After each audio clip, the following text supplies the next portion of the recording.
J'ai un passage dans Jérémie 31, verset 3. De loin, l'Éternel se montre à moi. Je t'aime d'un amour éternel, c'est pourquoi je te conserve ma bonté. Donc, l'amour inconditionnel de Dieu et l'amour éternel, hein. Et si ça peut encourager quelqu'un, le Seigneur nous aime. Je peux donner un autre encore pour encourager. Romains 8, c'est Romains 8, 18. J'estime donc que les souffrances du temps présent ne sont rien en comparaison de la gloire à venir. Ça m'encourage là, ça aussi. Voilà, donc quand on traverse les épreuves, c'est bon de se dire que il y a quelque chose, il y a une rémunération éternelle qui vient. C'est ce qui nous aide à traverser, hein, avec l'aide de Dieu, toutes les épreuves qu'on peut traverser sur cette terre, quoi. Même si c'est pas toujours facile humainement, Dieu nous y aide. Le Saint Consolateur nous aide. Amen. Oui, donc moi je vais parler de Dieu, hein, parce que Dieu nous invite à refléter sa gloire. Donc on va aller, on va aller dans Corinthiens, on va prendre 2 Corinthiens 3, 18. Donc je vais lire la parole du Seigneur. Nous tous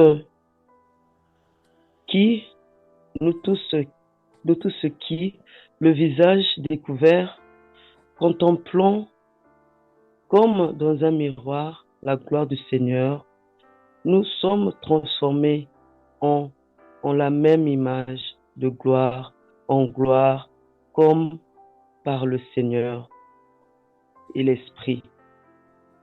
Donc, donc nous pouvons contempler la gloire du Seigneur parce que le Seigneur est tellement bon. Le Seigneur, parler toujours du Seigneur dans sa magnificence, dans ses vraiment, il est majestueux, hein, refléter sur sa gloire, parler de sa bonté.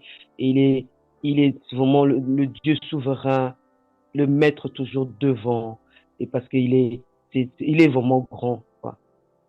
Donc nous allons prendre encore, nous allons lire un Jean, donc un Jean, un Jean 4, 17. Toujours parler de la gloire de notre Dieu, tellement qu'il est magnifique, et tellement merveilleux notre Seigneur.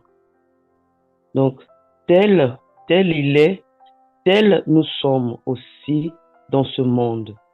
C'est en cela que l'amour est parfait en nous, afin que nous ayons de l'assurance au jour du jugement. On continue, toujours notre Seigneur.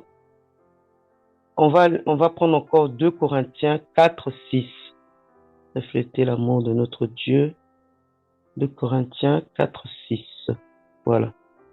Car Dieu, qui a dit la lumière brillera du sein des ténèbres, a fait briller la lumière dans nos cœurs pour faire resplendir la connaissance de la gloire de Dieu sur la face de Christ. Et pour finir, je vais prendre Hébreux 1, 3. Et qui, étant le reflet de sa gloire et l'empreinte de sa personne, et soutenons toutes choses par sa parole puissante, a fait la purification des péchés et s'est assis à la droite de la majesté divine dans les lieux très hauts. Donc c'est ça, hein.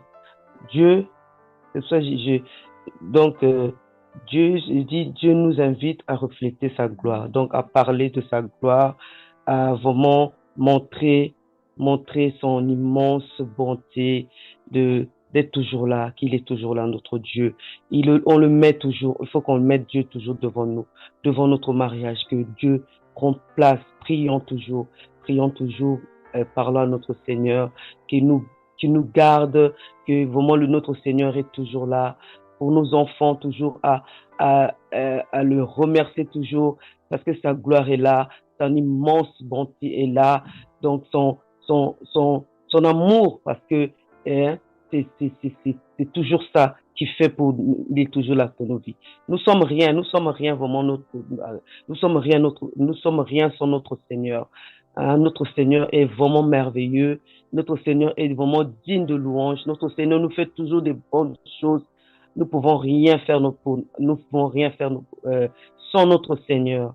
Il est amour, il est notre papa, il est tout vraiment. Hein, que nous le bénissons, nous le glorifions chaque instant, nous le remercions toujours, parce que sans ce Seigneur-là, sans Jésus-Christ, nous ne serons pas là. Hein, il a pris notre place. Hein, nous devons lui remercier pour sa croix. Nous devons vraiment être là toujours présent, hein, à le glorifier, à le rendre gloire pour son souveraineté, pour son immense bonté. C'est pour ça que j'ai voulu rendre vraiment gloire à notre Seigneur, parce que il est merveilleux, il est merveilleux, euh, il est, il est, il est digne de louange. Hein. Nous ne pouvons pas louer notre Dieu, nous pouvons que le mettre devant nous. Nous pouvons lui dire merci, nous pouvons vraiment lui dire merci pour tout ce qu'il fait, nous pouvons vraiment, hein, l'adorer sans cesse. Matin, midi, soir, toujours l'adorer, faisons nos jeûnes, faisons nos prières, hein, nous réveiller. On ne peut pas dormir sans prier notre Seigneur. Vraiment, il est vraiment merveilleux, notre Seigneur. Notre, c'est lui vraiment notre force. C'est lui vraiment notre force. Même parfois la force n'est pas là. Donnons-nous toujours le courage. Donnons-nous toujours le courage de glorifier, de vraiment l'adorer, vraiment élever notre Seigneur sans arrêt, sans cesse.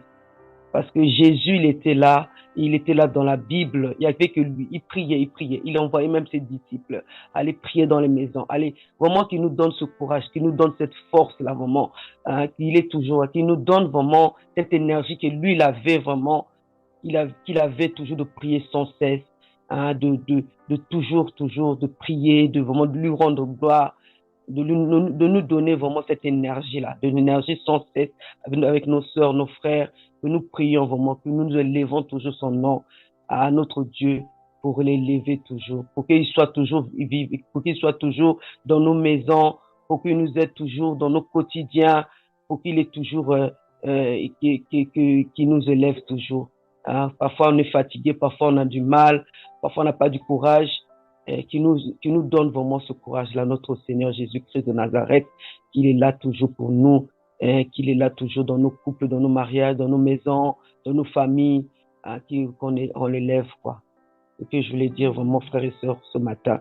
Vraiment, Dieu nous invite vraiment à refléter sa gloire toujours sans cesse dans nos maisons et nous donner toujours ce courage-là, quoi. Shalom, shalom. Amen, amen. Amen. Ok. Donc, je vais juste partager sur la tentation. Donc, je sais tous on est tous confrontés, hein, voilà. On sait tous que le diable, Satan, lui, il tente. Et on sait tous que Dieu, par contre, il nous fait passer dans les épreuves. Voilà. Tout ça, c'est pour tester notre niveau spirituel. Voilà. Quand Jésus-Christ, après avoir jeûné 40 jours et 40 nuits, sous l'inspiration bien sûr du Saint-Esprit, l'Esprit Saint de Dieu l'a conduit vers le diable pour qu'il soit tenté. Voilà, nous donc, et gloire à Dieu, Jésus-Christ, il est notre modèle et il nous a laissé ce modèle, hein, puisqu'il a brillamment réussi à la tentation émanant du diable Satan. Donc aujourd'hui, nous allons parler sur ça, puisqu'on est tous confrontés. On sait tous que seul Jésus-Christ n'a pas péché, mais nous sommes des pécheurs. Donc c'est pour ça qu'on aspire à être comme Jésus-Christ. On aspire à suivre ses traces de manière à ce que quand il y a des tentations qui peuvent nous arriver, puisque ça viendra toujours, voilà, que nous puissions nous inspirer à notre modèle qui est Jésus-Christ, de manière à vaincre le diable Satan et ses tentations. Voilà. Donc, il nous arrive parfois de mentir. Il nous arrive parfois aussi de mentir, soit parce qu'on veut faire plaire à une personne, ou soit parce qu'on veut s'éclipser, c'est-à-dire que fuir soit les débats, ou mentir parce que bon, ou c'est peut-être des démarches administratives. Voilà, pour certains aussi.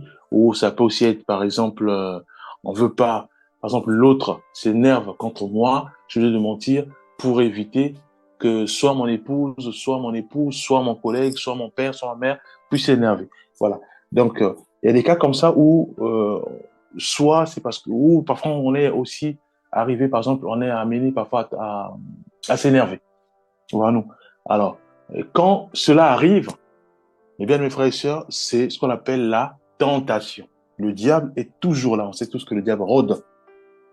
Et le diable sait que ma fille, la sœur, elle est spirituelle. Donc, la sœur, elle aspire, ou le frère, aspire à devenir comme Jésus-Christ. Donc, à suivre les traces de Jésus-Christ. Lui, qu'est-ce qu'il vient? Il vient. Donc, lui, il vient pour casser cette dynamique. C'est pour ça qu'on verra toujours, voilà, on arrive comme ça, voilà, je veux pas que mon patron ou voilà, s'énerve, je vais peut-être mentir. Et quand on ment, et après, quand on sort, on dit, mais qu'est-ce qui m'a pris de mentir? Voilà. Donc, là, on vient d'être, ça veut dire que le diable vient de nous attraper sur ce volet-là. Parce qu'en fait, il tente. Il nous passe par les tentations. Voilà. Donc, à ce moment-là, il peut arriver aussi où voilà, ça peut être la convoitise, ça peut être la séduction. Donc, il y a beaucoup de domaines. Donc, il y en a plein. Hein, donc, chacun se reconnaîtra, mais moi aussi, je me reconnais aussi. Voilà, donc, il y a beaucoup de domaines où le diable nous fait passer pour nous tenter. Et certains, parfois, tombent, d'autres, heureusement que voilà, sous l'inspiration de cet esprit, ils arrivent à échapper comme notre Seigneur Sauveur Jésus-Christ. Voilà. Donc, alors, si on est dans le cas où on tombe, ça peut être par les mensonges, la colère, voilà, séduction, la convoitise, voilà, toutes sortes de tentations auxquelles le diable nous fait passer et on arrive à tomber. À ce moment-là, j'aimerais juste nous encourager en disant que quand nous sommes tombés, si par exemple, on chavire à ce moment-là, ou on chavire, ou on rétrograde, nous devons garder en tête que Dieu est amour et Dieu est fidèle. C'est-à-dire que Dieu est notre créateur. Il est notre berger. Nous sommes des brebis. Donc, il y a des fois, il peut arriver qu'on chavire. Et des fois, il peut arriver qu'on tombe. À ce moment-là, nous ne devons pas nous culpabiliser. C'est-à-dire qu'on ne peut pas rester sur cette étape-là en disant, voilà, j'ai menti, je suis dans ce qu'on appelle cette boucle infernale de mensonges. Ça peut être, par exemple, soit des allocations, voilà, pour ceux qui sont en Europe, hein, ou soit des démarches administratives, voilà, vraiment pour ceux qui sont en Europe, un peu partout. Voilà. Donc, il peut arriver qu'on on est dans cette boucle infernale de mensonges, cette boucle infernale de la haine, de la colère, voilà, où on déteste complètement l'autre, ou c'est mon père, ou c'est ma mère. Donc, parce que soit quand je suis né, il n'était pas là, ou elle n'était pas là, j'ai grandi, j'ai aimé mon père, ma mère, et à ce moment, subitement, à l'âge de mes 16 ans ou 18 ans, je vois mon père, il me dit, voilà, je suis juste ton père, voilà. Donc, il y a cette haine-là, ça c'est au niveau de l'Europe, hein, on sent souvent, ou ailleurs aussi, voilà. Donc, on est dans ce qu'on appelle cette boucle infernale de la haine, de la colère contre mon père ou contre ma mère, ou contre autre chose. Hein. Il y a beaucoup de domaines, il y a beaucoup d'objets, beaucoup de sujets. Voilà. À ce moment, nous devons le réaliser que Dieu reste fidèle. Parce que il veut absolument que nous puissions revenir à lui. Parce que c'est lui qui est le bon berger et nous sommes des brebis, mes bien-aimés. Nous devons réaliser que même si je tombe, je suis chrétien, je connais la parole de Dieu, je dois aussitôt me relever. Dire, Seigneur, je suis tombé, aide-moi. Ou Seigneur, je suis dans une boucle infernale de mensonges, une boucle infernale de la haine contre mon père ou contre ma mère ou contre voilà. Aide-moi. Donc, on ne peut pas ou on ne doit pas avoir honte de prier en disant, Seigneur, regarde, là, je suis dans une boucle infernale de la haine, de la colère, voilà. Où je tombe constamment sur tel sujet, aide-moi. Dieu, il attend que ça. Parce que il dit ceci dans Jean 15, verset 5. On va lire ça. C'est Dieu qui dit, parce qu'il sait notre faiblesse. Il sait que nous sommes des pécheurs. Il sait que seul Christ n'a pas péché. Voilà nous. Qu'est-ce qu'il dit? Je suis le cep vous êtes les sarments. Celui qui demeure en moi et en qui je demeure porte beaucoup de fruits. Et là, il continue, il dit, car sans moi, vous ne pouvez rien faire. Voilà, nous, mes bien-aimés. Donc, on sait tous que, par notre volonté, notre propre, on ne peut rien faire. Le diable, quand il vient, il va toujours nous décimer par ses tentations. Voilà, nous. Alors, si on se dit, voilà, donc, ah non, non, je suis spirituel. Maintenant, je suis bon, je peux maintenant affronter le diable. Rappelons-nous que Christ, Jésus, notre modèle, il est venu, l'Esprit de Dieu l'a conduit vers le diable pour être tenté. Mais lui, il est passé 40 jours sans manger ni boire. C'est-à-dire ce qu'on appelle les jeûnes à sec. Où il ne mange pas aujourd'hui, la nuit, il ne mange pas, le lendemain matin, il ne mange pas, à midi, il ne mange pas, le lendemain, le soir, il ne mange pas. Pendant 40 jours et 40 nuits, il n'a pas mangé. Il faisait que la prière. Mais on parle de notre maître, qui est Jésus-Christ. Voilà-nous. Et c'est comme ça que le Saint-Esprit va encore le conduire vers le diable pour être tenté. Donc, et lui, il va dire que sans moi, vous ne pouvez rien faire. Donc, ça veut dire que si nous portons pas Christ en nous, bien aimés, nous allons tous tomber dans la tentation du diable. Donc, c'est pour cela, si nous tombons, nous devons aussitôt réaliser cette parole, que je ne dois plus me culpabiliser, car j'ai commis une erreur en faisant les choses par moi-même, par ma propre volonté. Or, c'est voué à l'échec. Je dois maintenant m'appuyer sur Christ. Je ne dois plus, moi, voir la situation auquel je me trouve. Non. Je sais que la situation auquel je trouve, elle est mauvaise. Soit c'est des mensonges, soit c'est le bouc infernal de mensonges, bouc infernal de... Voilà. Je suis mal, je suis à terre, je suis dans la boue. Maintenant, je dois avoir mes yeux fixés et mes pensées vers Christ. Seigneur, j'ai fait les choses par moi-même. Regarde là où je me trouve. J'ai du mal à en sortir. Tellement que je suis dépendant de la situation. Ou tellement que le diable, il passe toujours par ça pour m'avoir. Mais Christ, qu'est-ce qu'il fera? Il va pas s'énerver contre moi. Non. Pourquoi il va pas se mettre en colère? Parce que lui, il veut absolument me faire sortir de là pour qu'il puisse me former par son Esprit Saint, que je puisse donc pas quitter l'étape de lait à la nourriture solide, et de là, qu'il puisse encore me ramener plus loin. Souvenons-nous, mes bien-aimés, du jeune riche, où il est venu voir Christ en disant comment faire pour être parfait. Ou voilà nous. Christ lui a dit, respecte tes commandements. C'est-à-dire honore ton père et ta mère, voilà, fais du bien autour de toi. Il va dire que non, mais je fais tout cela. Et Jésus-Christ va le regarder, il va sourire. C'est là il va dire, mais non. Il va le ramener maintenant sur une autre dimension. Quelle dimension? Dimension d'avoir le trésor au ciel. Le but c'est ça, avoir le trésor au ciel. Voilà nous. Donc, Jésus-Christ, quand nous tombons, il n'est pas bien, parce que c'est le berger. C'est lui qui est le berger. Voilà nous. Maintenant, à ce moment-là, comme nous avons sa parole, qu'est-ce que nous devons faire? Nous devons nous relever. Et en nous relevant, sachant qu'on est toujours dans la boue, puisque nous sommes tombés dans la boue, on sait tout ce qui est la boue, hein, donc il y a la poussière, il y a de l'eau, il y a ceci, cela. On est dans la boue, on doit se relever. Et quand on se relève, c'est pas à nous maintenant de quitter la boue, non. On doit prier maintenant. Seigneur, j'ai fait mes efforts par moi-même. J'ai pris la décision. Mais quand je sors dans la boue, je tombe toujours. Maintenant, je dois orienter toutes mes prières vers Christ. Seigneur, je suis colérique, par exemple. Je suis colérique. Je reconnais que tout à l'heure, là, je viens de m'énerver quand je viens de me mettre en colère contre mon frère, contre ma sœur. Ah bon, chacun se reconnaît sur le point qui le tourmente. Voilà. Alors, Seigneur, aide-moi à sortir définitivement de la colère.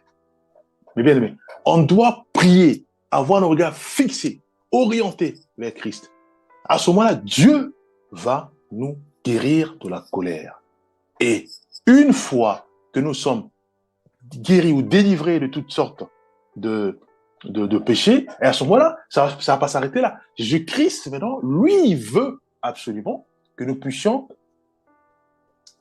cheminer avec lui. C'est quoi cheminer?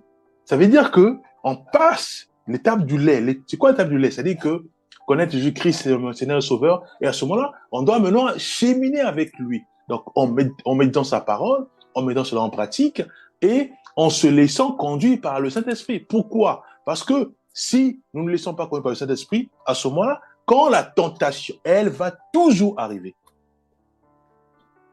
À ce moment-là, ça pourra même pas nous effleurer ou même pas nous affecter. Pourquoi? Parce que tellement nous avons une foi ferme en Christ, tellement que nous sommes remplis de son amour. Cet amour qui ne veut plus nous faire mal, qui ne veut plus faire mal à Christ. Parce que si nous tombons, rappelons-nous, lui n'est pas bien. Voyons-nous. Donc, Jésus-Christ, quand nous tombons, il n'est pas bien. Et maintenant, quand nous relevons, c'est pas à nous encore de faire nos propres efforts pour sortir de la boue. Non, nous devons avoir nos regards fixés vers lui, comme dira Pierre. Seigneur, si c'est toi, ordonne que je marche. Il marchait sur l'eau. Et quand la tentation arrivait, il chavirait, il tombait. Et qu'est-ce qu'il a fait, Pierre? Il s'est pas débattu par lui-même. Non. Il a dit, Maître, sauve-moi. Et c'est Jésus-Christ qui est venu le faire sortir de là. Bien aimé. Donc, si nous tombons et que nous reconnaissons que nous avons péché, à ce moment-là, nous devons nous relever. C'est quoi relever? C'est juste faire la prière. Seigneur, je viens de tomber. Aide-moi à ne plus retomber sur ce péché. Aide-moi. Donc, on doit prier, Seigneur. Je suis toujours enfermé dans cette boucle infernale du péché. Ça peut être masturbation. Ça peut être sur les films pornographiques. Ça peut être beaucoup de choses.